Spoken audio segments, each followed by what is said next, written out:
Record-breaking jackpots from Mega Millions and Powerball have hit a combined nearly $1 billion. The Mega Millions jackpot is currently $654 million, just $2 million shy of the game's all-time record. And the Powerball jackpot has hit $345 million. Both numbers are expected to rise, so we want you to be prepared. Joining us now on the set to tell us what you should do should you be the lottery winner is Jason Kurland, otherwise known as the lottery lawyer. Correct. Welcome. Thank you. Thank you. So many of us have already spent most of that money in our head. So you are the right person to talk to. You've talked to a lot of lottery winners. So you're the person that they come to.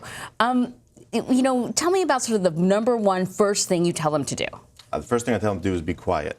Right? I know they're going to want to go to the top of their roof and scream, "I'm the new billionaire." Right. But stay quiet, because the time of the drawing and the time of the press conference, if you have to go to a press conference, is your last period of normalcy. Right? It's your last chance to kind of, no one knows who you are. People aren't banging on your door, charities, investment opportunities, all those things. So you need to kind of grow into this. So stay quiet. You don't want neighbors banging on your door right away. Right. A lot of people, I mean, what's always nice is there are stories generally out there where people say, I just won, $500,000 or $1 billion or whatever it is, but I'm going to stay doing my job as a teacher. Right. And there are those who say, you know what, I'm out of here. And I'm going to buy a boat, I'm going to buy my family, big house, and I'm going to employ all my cousins. Right. How do you resist the urge to do the latter?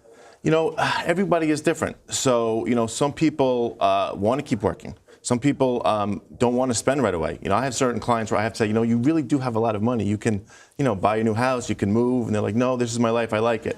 And then I have the other, side of the coin where people are like, yeah, I'm out of here. I saw an island that I could buy for $30 million. And, champagne wishes and caviar dreams. We don't want that. Right. And then, so then I tell them, listen, I give them the education of how you can make this money grow. And the less you spend up front, the more you're going to earn an interest. And as they get it, they understand, okay, I'm not going to spend so much right away. Let me see what life has to offer, and then we'll go from there. I know with some states it's mandatory that you come forward, you have to give your name, you have to do this press conference. But if you live in one of those states, is there any way to get around that? Do you remember that lottery winner who did the press conference with the emoji mask on? Right. I mean, I don't know if you could even get away with that here, but is there a way to get out of having everyone know who you are? Some states it's impossible. It really is. There have been some lawsuits, and if a winner really wants to go that route, they can go, but it's a scary road to go, and you're not going to have that money for a long time. So if you challenge it, go to court, maybe 6 months, you don't have the money, that's a lot of interest you're giving away, and you just want to get moving with your life. So that's a good point. A lot of states it's impossible. Yeah. So what is the best way to claim the prize? Should you take the lump sum, pay the taxes up front? You're going to get hit pretty hard with taxes, or do you recommend taking the annuity payments where it's almost like a salary? You can be rest assured that you're going to get paid a couple $1 million a year. You'll pay taxes on that, but you are confident you'll never be broke. Right. Almost all the time, the lump sum is better. If you're going to be able to invest that wisely, conservatively, it'll grow much quicker if you have it in your hands. Once in a while, someone will come to me, the person who wanted to buy the island, for instance. I said, you know what, there's something called an annuity. Right. Maybe that's for you. But that's only in the rare circumstance where I think that they're not going to be able to control themselves. And practically speaking, can you leave if you take, for example, a annuity payment and God forbid something happens and you are not able to receive that payment, can you leave that in your will to a beneficiary? You can, and if you do it the right way, you'll form a trust where it automatically will go.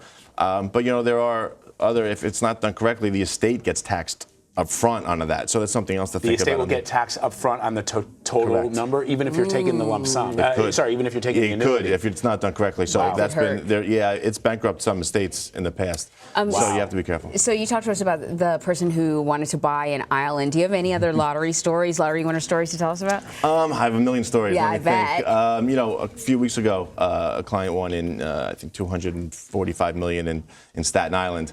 And he didn't even know. He bought the ticket, put it on his kitchen table, went on vacation for a week. So he was just sitting there on his kitchen table for Can you imagine? Like, what if stiff wind came through or something like that? Amazing. If you don't claim it, what happens? If you don't claim it, it goes away, and that's a strict deadline. So every state there's a deadline. Right? Yeah, so every state is different. Like so like in New York, you have a year. If you're 366 days and you say, I had a I was in a coma, whatever it is. It's it. Oh man. That's it. Okay. Good wow, to know. That is good. Really good. News to know. you can use. Do you play? Yeah.